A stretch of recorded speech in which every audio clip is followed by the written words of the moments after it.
no-show. Let's keep that up. Hey, good morning. Welcome to the Common Good Podcast. We showed the empty silhouette that shouldn't be filled by Rob Ryerson, who is off today on the Tuesday podcast, but it is still a Tuesday. I believe it's the 28th of March. Is that right? Yeah, 28th of March. And we're going to talk a little bit of politics and the common good around here. By the way, Dan, I'm back from across the pond, as they say. Do I strike you as any different now that I've spent time in Oxford? More sophisticated air, yes. Dan, I wasn't sure how I would tell this story, and I'll just be brief about it. But the first few minutes that I was at Oxford, I got travel sick and soiled myself in the hallways of Oxford University. I am not kidding. Oh my gosh. That's just, at some point, I'll do a whole bit on the story.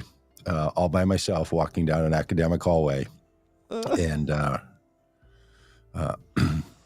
travel caught up with me, and I had no problem. So sometimes there's an expression, when you're going to do something important, like don't S yourself. I can see why people give that. Wasn't nerves, it was travel, and I think a breakfast gone bad. So anyway, was it an English breakfast? Because you sent a picture of that, and I'm like, who wants to eat an English breakfast? Well, it was like runny baked beans, and it was an odd combination of things. I didn't realize that that's traditional English breakfast. Yeah, the classic English breakfast. You've got sausage and Canadian cut bacon. You have over easy eggs. Somebody may have had a piece of toast alongside. The beans.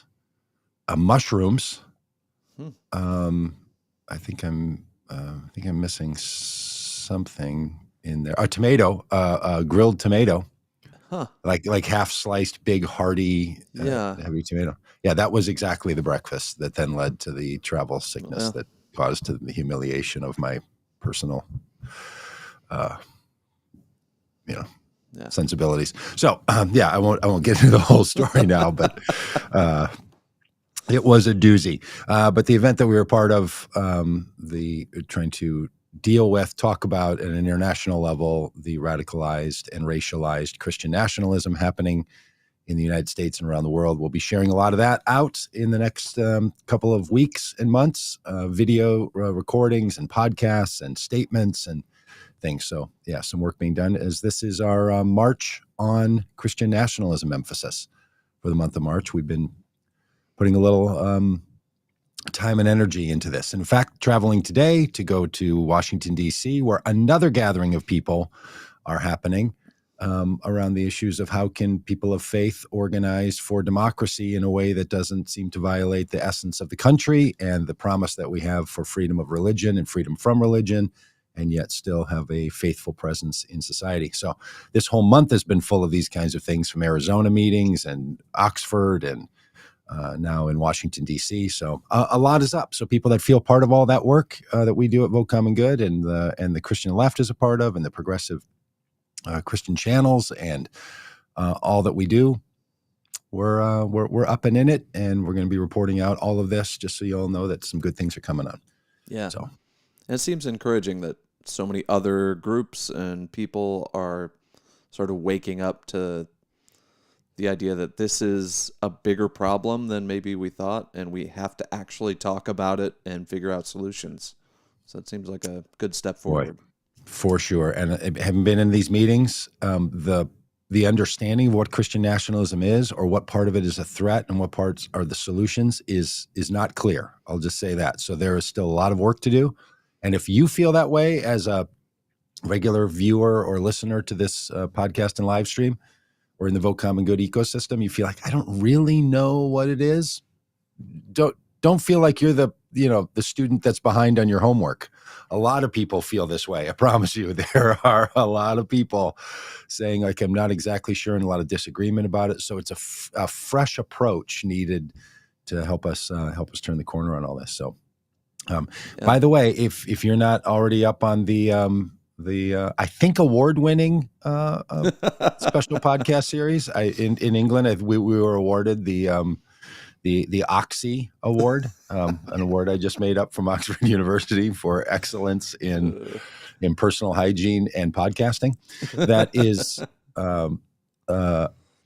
something hinting toward this Confronting Christian Nationalism podcast that Dan has produced, and it's super great. And hope you have a chance to listen to that. Dan, how many episodes are still left to drop in that podcast, as we say in the podcast business? I think there's one official, and then we might have a couple bonus episodes. So, yeah, the next episode we're actually going to get into this, dive deeper into the Seven Mountains theory, and kind of unpack that a little bit. We touched on it in the last episode, I believe, and so we're going to dive a little deeper. Well, it is a big deal. This theory called the Seven Mountains mandate, or the Seven Mountains of Influence, has great importance in this work, and I think it's a real problem. Other people, as I found out in the last month or so, think it's the solution to the problem. So, interesting situation we find ourselves in. Yeah.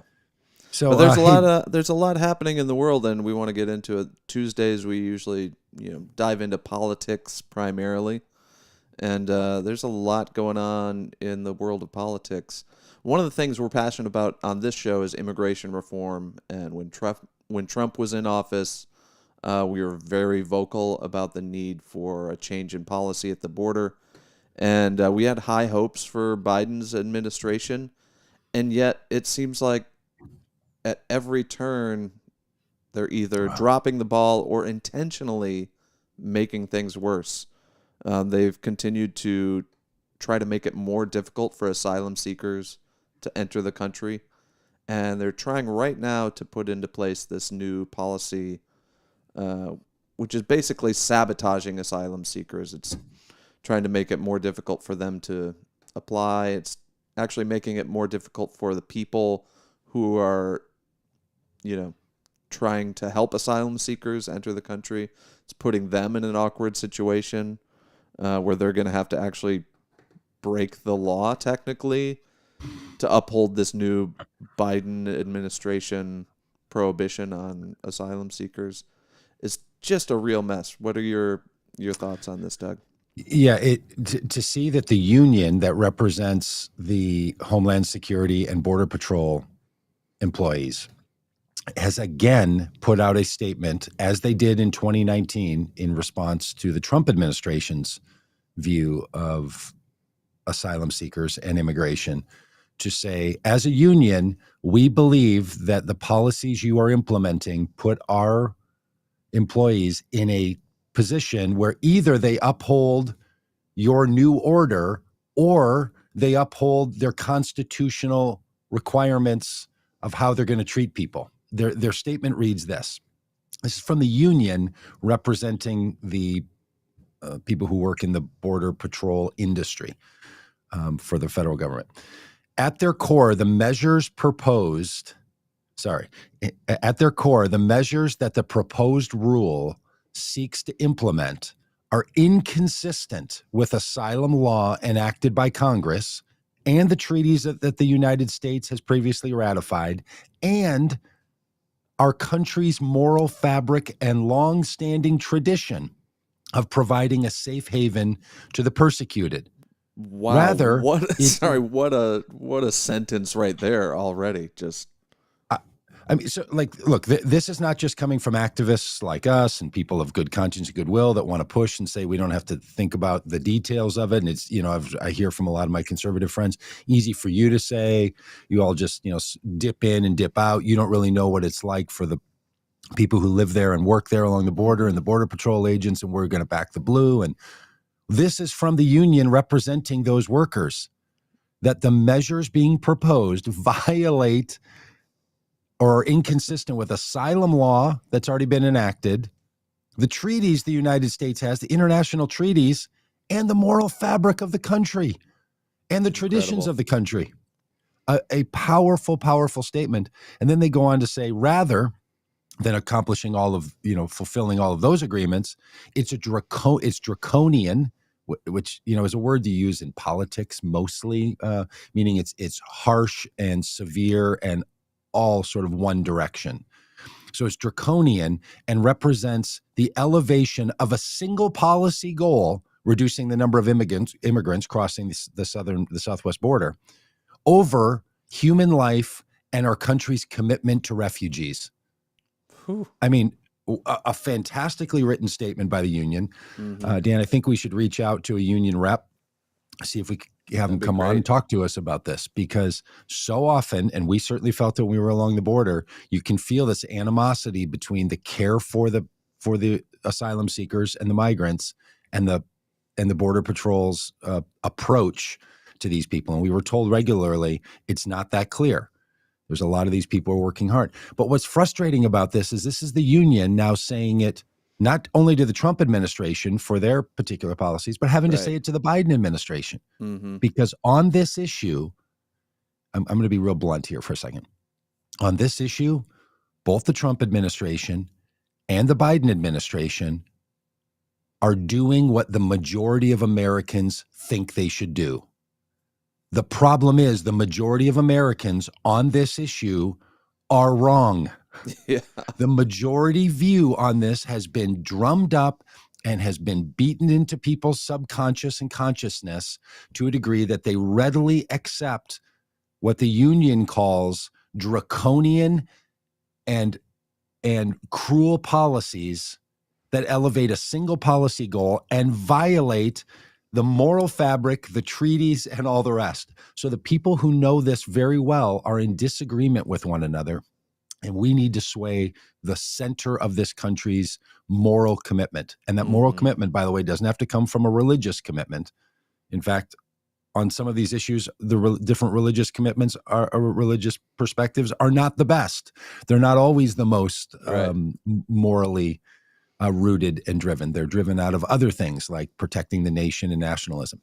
We can do all of the things. You can protect this country and have a border and not do the kinds of things that even the union representatives are saying.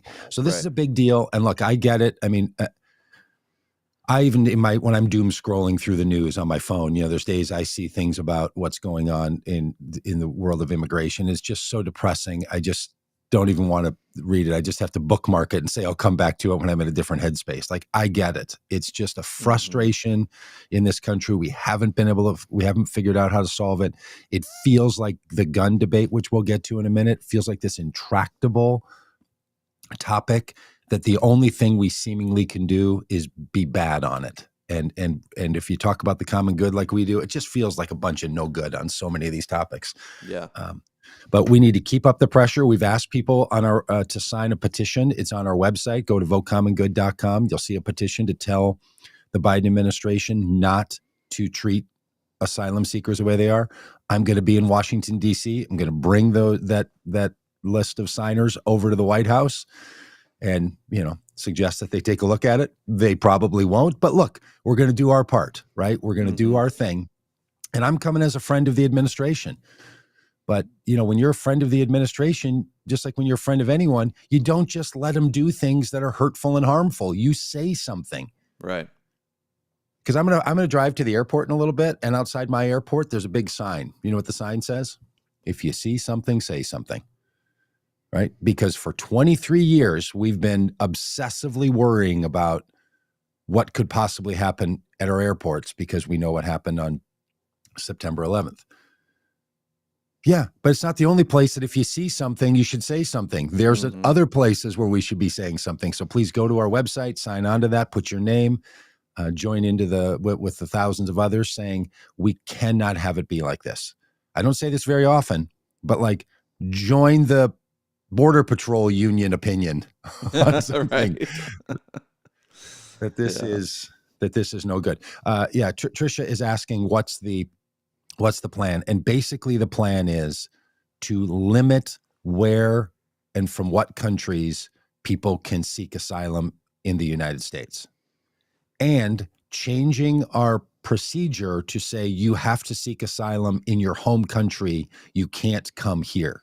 In any country that you pass through to get to the U.S. So if you pass through two other countries on your way to the U.S. border, you have to also apply for asylum in those countries and be denied and then you're allowed to apply for asylum here. So Which is Tricia, imagine what's going on. I just learned this 2 weeks ago when I was with Dora Rodriguez, who's one of our partners, and we were in a little town called Sasabe, Mexico, and Sasabe, Arizona, just outside of Tucson.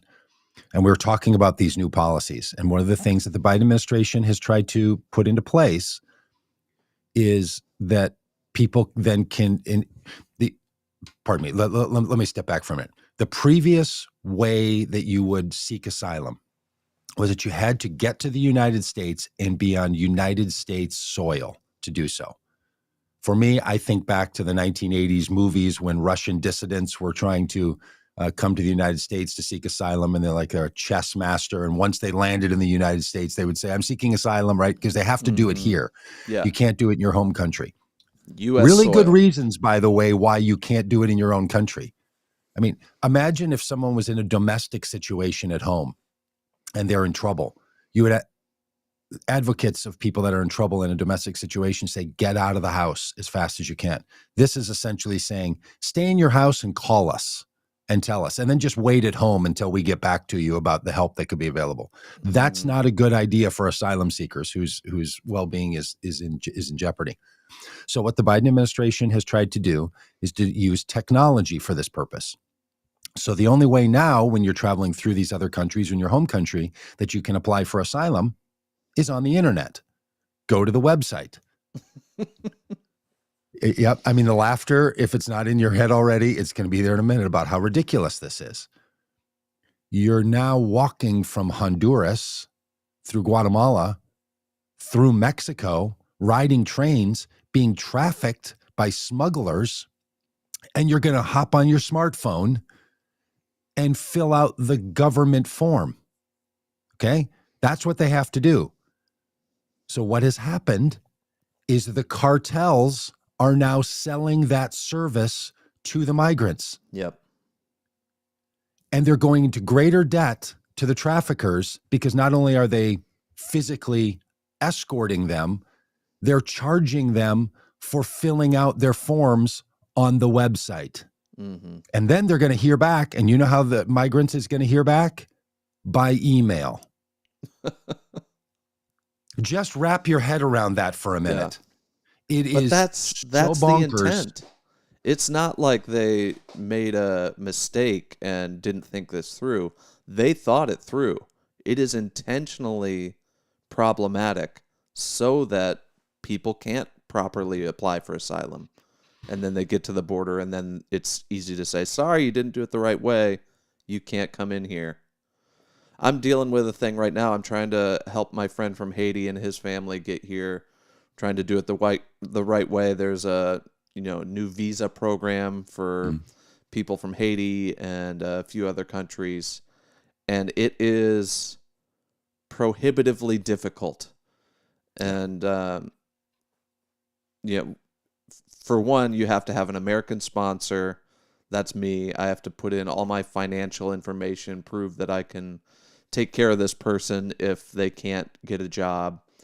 And do all this paperwork, get statements from the bank officer, and like all this weird stuff that the bank didn't even know how to do. Like they're calling people and trying to figure out what the government needs. So all this really difficult red tape. Then you submit it. We've just been waiting for 6 weeks. Yeah. We don't know if he'll be approved or denied. But meanwhile, things are deteriorating in Haiti, and it's a dangerous situation. There's no better way to do it, though. The only alternative is to, what many Haitians have been doing, get on a boat, go to Mexico, and walk to the border and apply for asylum. And that's exactly what the Biden administration is trying to make illegal. Yeah. It's a real problem. It's a real problem. And look, immigration has been a problem in this country from its founding. Who's in? How long can they stay? What does it mean to be a citizen? It's the struggle that a nation has when it is one that wants to be formed, not by language. It's not a country that's language specific. It's not a country that's blood and soil. In other words, who are you related to or on what land were you born? The shorthand is this is a nation of immigrants, meaning it's people who've come from other places and gather around a notion or an idea that the United States is not an ethnic country, it's not a religious country, it's not a blood and soil country, it's an idea. Other nations are formed similarly. This is a struggle to figure out how we do this right. Mm-hmm. But that's our struggle. This is literally our chosen struggle. So I totally get it. I see Kristi Newman's comment that the Biden administration has a lot to do. Yes, they do, for sure. That comes with being a president. It comes with running the executive side of the executive branch, right? It's a lot. What we're asking is move this up the priorities. You can't carry everything. I get it. Make sure you don't leave this behind. Mm-hmm. Again, to another administration, yet again, over the last 40 years, just begging them to make sure this gets in the backpack as you travel as an administration. Don't leave this one behind. Yeah. And please, whatever you do, don't just wash, rinse, and repeat the previous administration's work. I will say this about the Trump administration, that we can get off this diatribe for a moment. The Trump administration didn't just do what every other administration has done. They made change. Mm-hmm. They made it worse. It was their intention to make it worse. Yeah. They sent a message of punishment if you came to the border and sought asylum. It was called family separation. And they said they were doing family separation in order to send a message. If you try to come here, you will get in, but you will be separated from your children. Cruelty as a deterrent was their statement, right? That's, I mean, I'm not just assigning that to them. This is what they said. Don't repeat that pattern. And that pattern is being repeated, and it's being repeated over and over. I mean, just ask yourself, since 2006, has there been a time when Congress, the people who can make a choice about this, and the administration, the other people who can make a choice about this, seriously looked at immigration? It hasn't happened. The Bush administration was pushing it through. There was this Gang of Eight. They were trying to get this thing together. Marco Rubio was part of it. They were really close. And then in the 2006 election, you might know what happened. The Tea Party people, the precursor to the Marjorie Taylor Greene and MAGA movement, were elected into office on a big taxed enough already, and they scuttled all of it. And since then, there hasn't even been a glimmer of a hope to change not only our immigration laws, but our asylum laws, and to create a situation where it's not a riveted mess, because it is a mess. There is a crisis on the border, but it's created by United States policy. It's not created by behavior of migrants and refugees. Yeah. Okay. Intensely frustrating. And Alex, hi, Alex. Good to see you today, by the way. Alex is asking, is the petition on the website the one about Biden and the kids in cages? That's the one. That's the one that you signed. So if you go to Vote Common Good, you'll see it asking Biden administration not to. Because basically what they're doing is saying if you come from any of these countries that we don't put on a special list to be able to get asylum, of which Haiti is on there, Cuba, Venezuela, Afghanistan. But if you're not in one of those, countries, Nicaragua, and those are all countries that the United States wants to welcome asylum seekers from, because we also have an agenda to weaken the governments in those countries because of some other. But if you're from other places, then you're under a different set of rules. So it's a difficult situation, no doubt about it. Not making light of it. We're trying to make not light of it. Weight light of it. We're trying to shine the light on it to make it less light. Yeah. Make it more gravitas. But this is a bright spot in the, immigration debate. Tell us about this. This is a pastor that you're going to be hanging out with this week, right? In DC? Yes. Yeah. Reverend Kaji Dosa. She's fantastic. She's a pastor in New York and is a real leader. And she was treated in a particular way in 2019 by Homeland Security. She believes she was targeted by them because of her activism, as were a number of other faith leaders who were doing work in Mexico to bring relief to migrants who were stuck in those, what were then referred to as the Remain in Mexico camps. And after a big expose from a San Diego newspaper, I believe it was, it showed, oh, that's exactly what Homeland Security did and how they treated her. So she filed a lawsuit, and it's finally come to a conclusion just recently. And yesterday she made a big announcement about this, that it was shown that the government lied about her. She calls it gaslighting of her and stalling and treating her in a particular way. And so the story, which is on Religion News Services, RNS, if you listened to the podcast a week ago with Bob Smetana, Bob is with Religion News Service. And you can go to Religion News Service and read the whole article. And we're going to try to do a conversation with Reverend Pagitt this week. But it's a great story. It's about how people are getting in this work and doing it, and how much struggle there is when you feel like you're working against the very intentions of the government. And what's great about this lawsuit she filed was it was a lawsuit about her religious rights and religious freedoms. Yeah. Right? Because you often only hear religious freedom arguments coming from conservatives who don't want to obey the law. Here she's saying, you violated the law in violation of my religious freedoms to care for people who are in distress. And she won the determination from the judge on this. So 2019, Dan, 2019, this all happened. We're in 2023 and finally got a resolution on this. Mm-hmm. These things do take a while. No one is saying they don't, but also we've been working at this for a really long time. Mm-hmm. And Reverend Pagitt's work is just extraordinary and really great. And I'm going to have a chance to be with her at this meeting that I mentioned I'm going to be at in DC, and can't wait to talk with her about it and cheer her on for her steadfast work on this and all the rest. And I'll send her greetings from all of us to him. We'll do all we can to chat with her here. That's great. But yeah, that is another tactic of how, like, the bad guys win. You just get tied up in court for 4 years, and even if you win, you still wasted 4 years of your life, you know? And a lot of money. Yeah. It takes a lot to bring a lawsuit against the government. If I ever told way back in the 80s, I also sued. Yeah, you sued the government, didn't you? I did, yeah. Back when I was a high school kid, about violating my religious freedoms and rights, and I was just a patsy in that deal in some ways because I was just a kid. But it's true. It just takes a lot, and takes a lot out of you, and takes a lot from you, and it's a big deal. So most people choose not to. They say, "Well, I'm not gonna be able to win. I'm not gonna be able to spend that. I don't have that money. I don't want my life to be ruined for the next 3 or 4 years," and so they just don't fight it. Yep. And what good's going to come from it? Yep.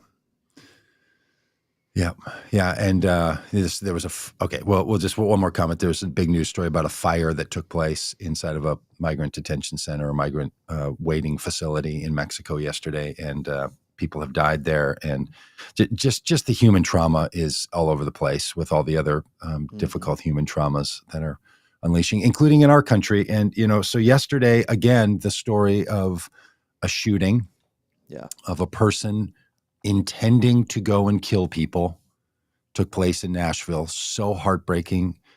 Children and adults in this school were killed. And it's just the unthinkable, for parents, for a nation, for everyone involved in it. Murderer and victims alike. It's just so horrible and sad, and is shockingly familiar. Mm-hmm. Right? You could almost fill in the details. On this one, a changed detail was that the profile didn't fit the profile of so many other of the shooters. So that piqued some interest, and super sad that it was targeted at a school with people so young, young children. And this one was a church school, like a school inside of a church, a private charter school. And there's some people who think those are the places that should be the most safe. So they want to send their kids there. And it just breaks the seal that people think they can put around themselves to someday be safe. And it's so terribly heartbreaking. And look, people were on the news last night saying, when is this ever going to change? Will this be the one? It's not going to be the one. This country has decided that our gun laws come with a body count, and Mhm. we're comfortable with that. That's Yeah. just the blatant truth of it. It's Yeah. like, yep, that's what happens. Sandy Hook didn't move the needle. Everyone thought this is the one where we finally wake up and do something. Didn't do anything. So it's so depressing and so enraging to see this keep happening, and the people in power, you know, offer their thoughts and prayers, and then we move on to the next one. And, like, my wife is a teacher. I've got 3 kids in school, and every day this is in the back of my mind. And Yep. then, something like this happens, and it's front of mind. Like, Totally. just intensely frustrating that there's zero willpower to do anything. And, 70% of Americans think our gun laws are too lax. Like 70% of Americans think we should have red flag laws and, more common sense gun laws. But we can't even get that done. Like, we can't even get the basics done. And there's a fair amount of hand wringing and liberals saying, like, no, we don't want to come for your guns. That's the scare tactic the right uses, that, the liberals are going to come for your guns. At this point, I'm like, no, we want to take your guns. You shouldn't have guns anymore. Right. Like, that's where I am too. Yeah. Yeah. I'm like, get rid of all the guns. Do what Australia did. Do what the UK did. Make it almost impossible to get guns. We've got more guns than we have human beings in this country, which is just shocking and stupid. And deeply related to our previous conversation about what's going on at the border as well, right? So many guns that are made in the United States are then moved across the border and become part of that, and the drugs come in and the guns go down, and a violence cycle is perpetuated. It's really a problem. But back in the 70s, there was a big conversation about gun control. It was a major political and cultural question. But back then, the gun that people were upset about was the Saturday Night Special. In fact, there's an old 70s rock and roll song, that gun ain't good for nothing but putting a man 6 feet in the grave. The idea then was these small guns that people could carry and conceal and not know what they are were so deadly. Mm-hmm. We didn't solve that problem. We've now opened up concealed carry laws all over the country. State of Texas, now 18 years old. Buy a gun, carry it, no restrictions. Just insane. We're going the other way. And now it's the AR style rifles because they are so incredibly deadly and created for simply the purpose of ending a life as quickly as possible. That's what the designers say they're designed for. That's what the people who sell them say that they're all about. That's what they're for. Mm-hmm. And those guns are available. You call them the assault rifle ban, that guns that are designed specifically for that. We've had assault rifle bans before. We should have them again. But look, there is no proposal in our society that will solve these mass shootings. None of the gun laws that people are talking about, not background checks, not red flag laws, they're not going to do it. Something more significant would need to happen. A lack of availability to those weapons is what would happen. Not double checking to see if anyone has committed this crime previously or some crime that would keep them from possessing a gun. I mean, this is the thing. Look, and I'm as anti, gun culture as I think I could be. If I can, if there's more I could do, let me know. I'd be glad to jump in that stream for these assault rifles and personal use rifles and all the rest of it. But what the what the NRA people are right about is these laws aren't going to stop these shootings.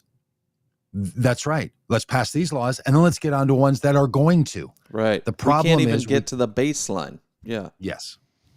Can't even agree that it's a public health hazard. Mm-hmm. The weaponry or the ammunition, something is doing it, right?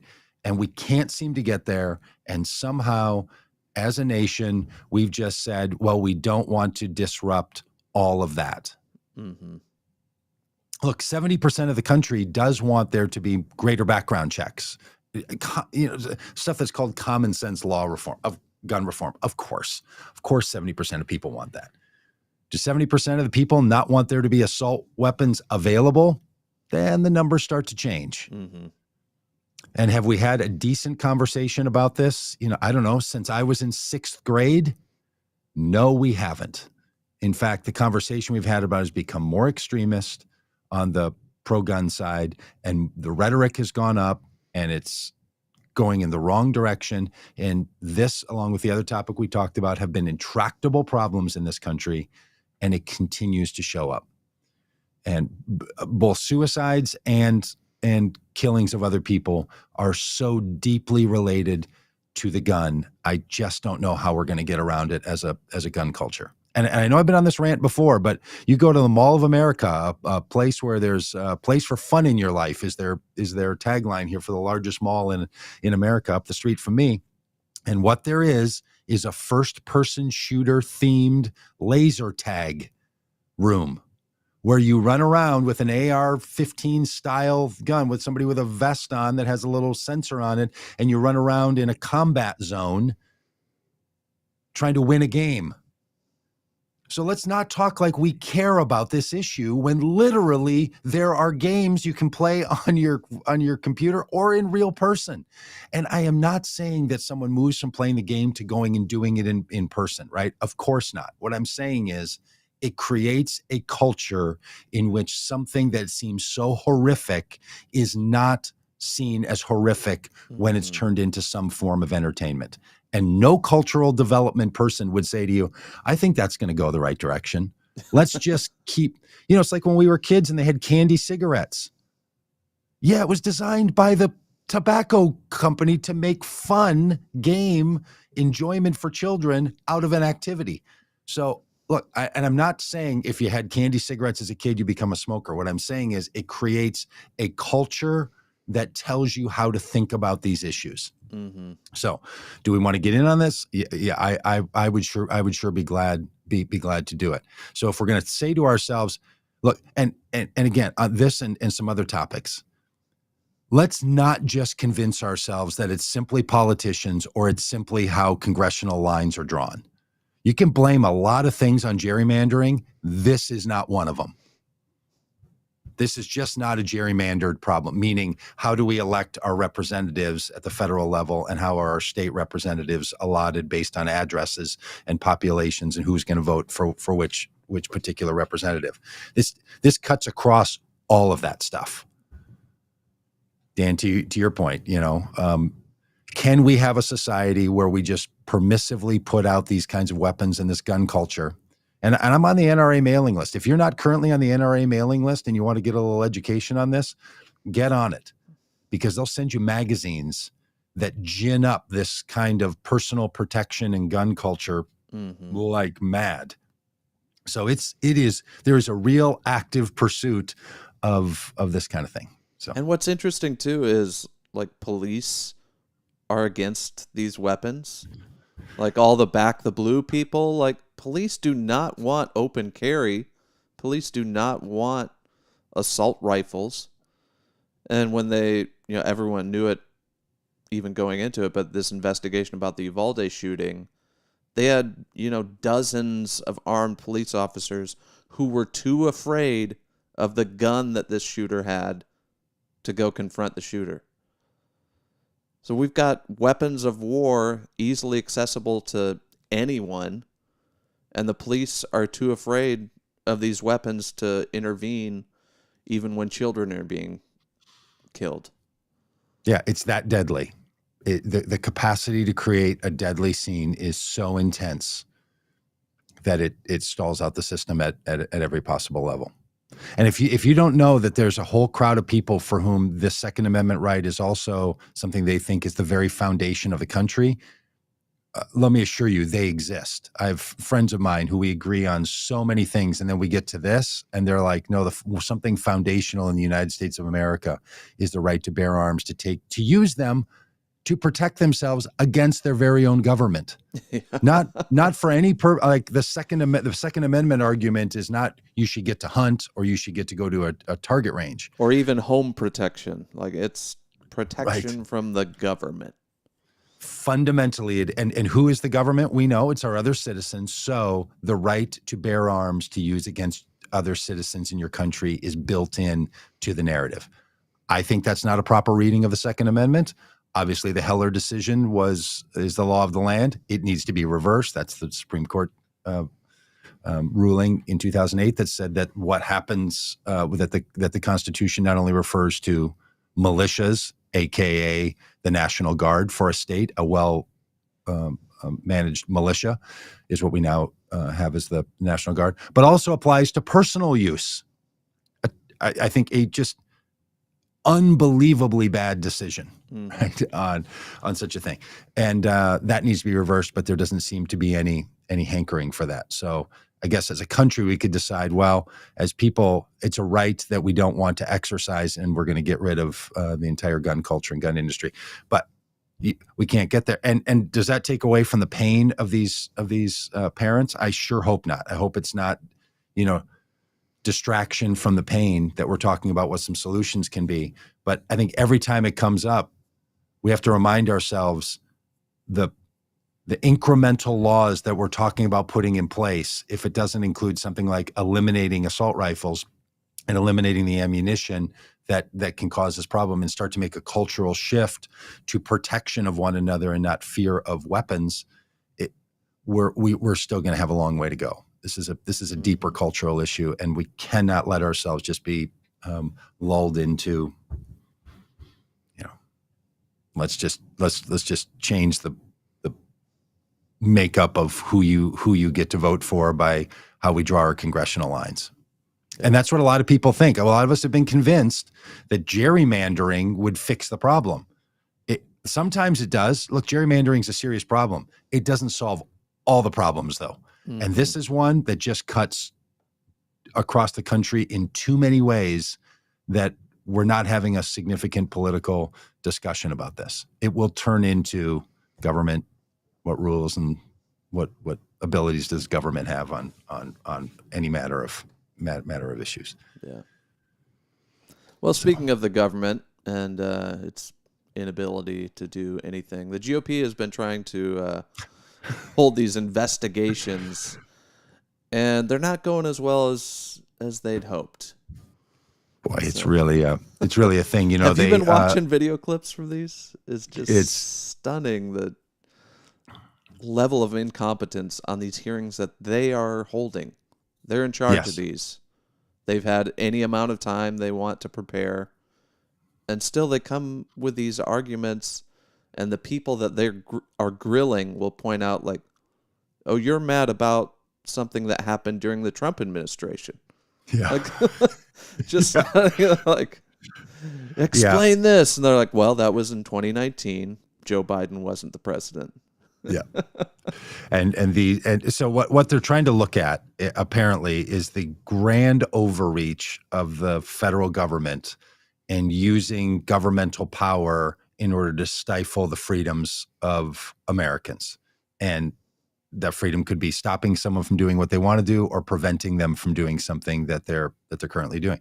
So this is their big argument. So they've had, as you say, 2 years when they weren't in control of Congress to work up their material. Get yourselves ready.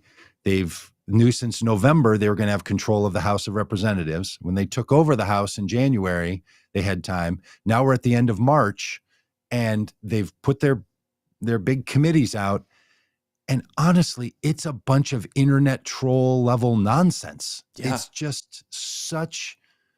And I have a really good friend. Hope he's watching this because I tell him all the time. I reference him, who is like, you just wait, it's going to come. And I've said to him over and over, please look, if this committee can find out anything about how Joe Biden is tied in with China and took illegal contributions, or that his children are being paid, and that the decisions that we're making about not shooting down spy balloons is because he's on the dole of China.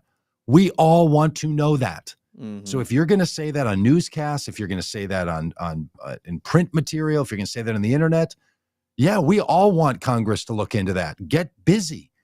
So why is it that if that's going on and it's obviously so clear from your vantage point that that's happening, how come we don't all know about it? And, his answer is, well, because the media won't cover it. Like, no, watch C-SPAN. They're covering it. It's just there all day long.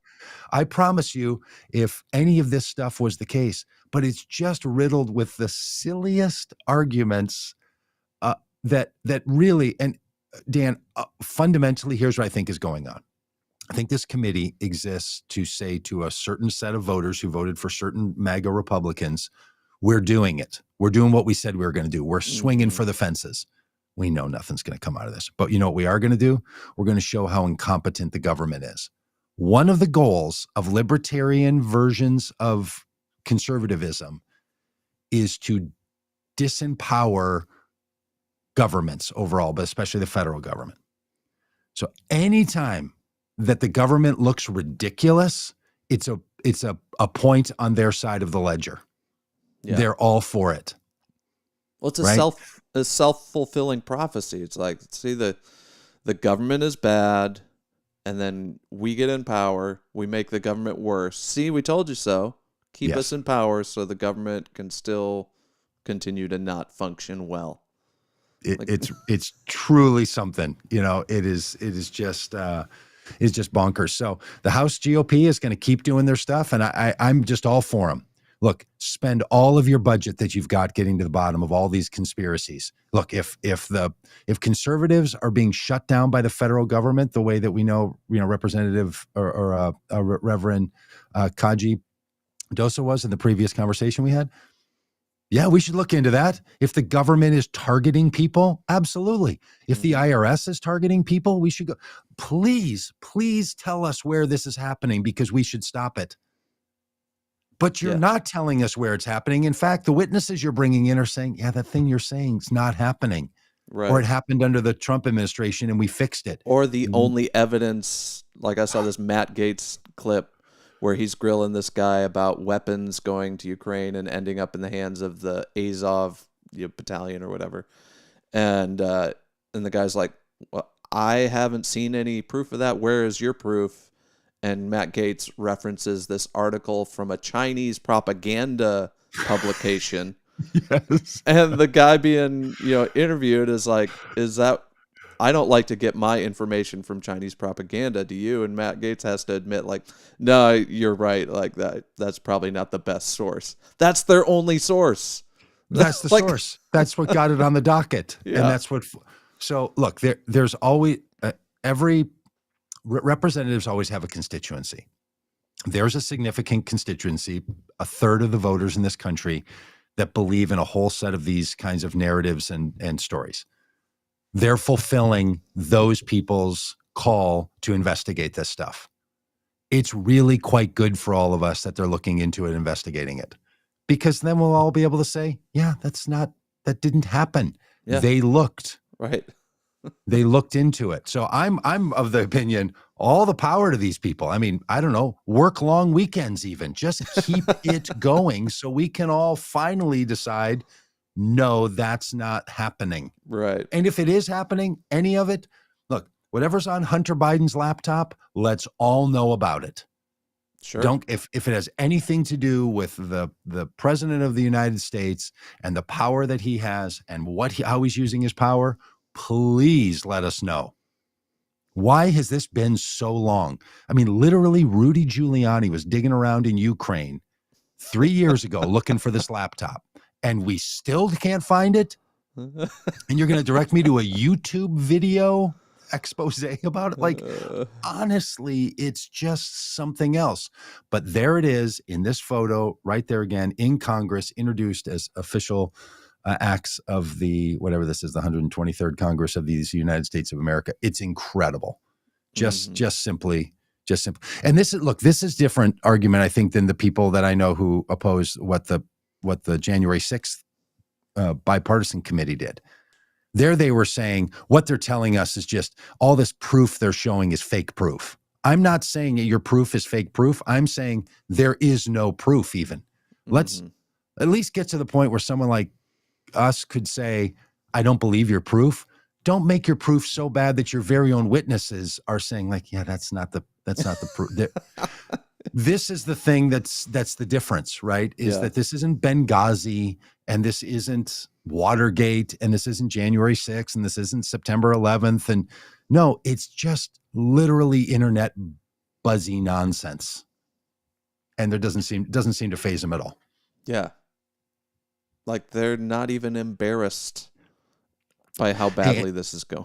And speaking of this, Dan, there have always been these accusations that there are people in the United States who are stealing children and harvesting organs from them. I don't know if you know about this or not, but this is a theory that's put out. It's the core of QAnon, right? That there's sex cults that are taking children and taking their organs from them. Just so weird and disgusting. Yeah, totally. Yeah, that's where they were keeping them because they saw John Podesta's emails and he was ordering a lot of pizza from this particular pizza shop, and that was really code for this is where the children are being brought in. The and basement. So a guy went to this place and there was no basement, and it's still shot people. Goofyville and dangerous. But apparently in China, the Chinese government is using religious persecution of particular religious people in China and is taking organs from people. Apparently this is happening. So the United States Congress passed a resolution to say we condemn taking organs from people by any government, especially China. And if you do, the United States now, by the force of law, by this resolution, has power to sanction individuals and a country when this is happening. So because it's taking place by the determination of Congress, they passed a law. And here's the great thing. Everybody in Congress voted for it, except Marjorie Taylor Greene and one other person. The person out saying that QAnon is real, the person out pushing that we have to protect children and innocent people from organ harvesting, says when her vote comes up about condemning this action, if it's being done in China and whenever it's done in China, says, I vote no on that resolution. 400 and I don't know, whatever, 98 to 2. Her and another congressman who also has voted against nearly everything Congress ever wants to pass. Incredible. What? Marjorie Taylor Greene votes against sanctioning China for organ harvesting. On what possible planet does this make any sense? I mean, this is a gimme resolution. All of us. And who's the standout? The same person over and over and over. Happy News Day, everybody. Happy News Day. Just one of the most, just bonkers. Yeah. Read the article. You can find it. I can't remember where this one came from. I don't know, some reputable news source. Whole article about it. And it's sort of a mind-bending story about what's going on in China anyway with the Rohingya and other religiously persecuted groups. And then the government of the United States wants to do something about it. And Marjorie Taylor Greene says, yeah, I'm not for that resolution. Now, she may have a really good reason. Maybe something she really wanted in there that didn't get in there. But when you're a standout out of all but 2 people who in Congress, 413 to 2. 413 to 2. And then the Senate's going to pass it too, and it's going to get up, and she's going to be the only one. And the bill was authored by a Republican. Oh, it's a full-on Republican thing. Yeah, no, it is. It's the kind of bill that, that totally should exist, right? There are things that the United States government should use its governmental power for, and this is totally one of them. And again, at the end of the day, duly it's elected representative mostly symbolic. From Georgia, like this thing isn't going to have real teeth, I don't expect. Right, because when we sanction people in other countries, they don't actually have to pay for it, and you could bring them to an international court. And yes, but it's the reason we have statements of resolution about anything. And just the inability to go on record and say, I think this is bad. We shouldn't condone organ harvesting. Yeah, and you've got to know that she knows she's going to be one of the outliers. So for some reason, is it just like this? All publicity is good publicity. Like, is she just trolling us at this point? Or, maybe we should get a look at her laptop. Maybe there's something on her laptop. oh, or does she have relatives' laptops we could look at? Is there? Yeah, I mean, it's just really, really something. So, a little Marjorie Taylor Greene update. And I'm not just trying to use her as a foil for a stand-in for all the wackadoodles. She might be offering herself as that, but she's actually a representative who, in this case, 2 out of all the people who voted in the House and then ultimately it's going to be in the Senate. She's her and one other person, the only ones.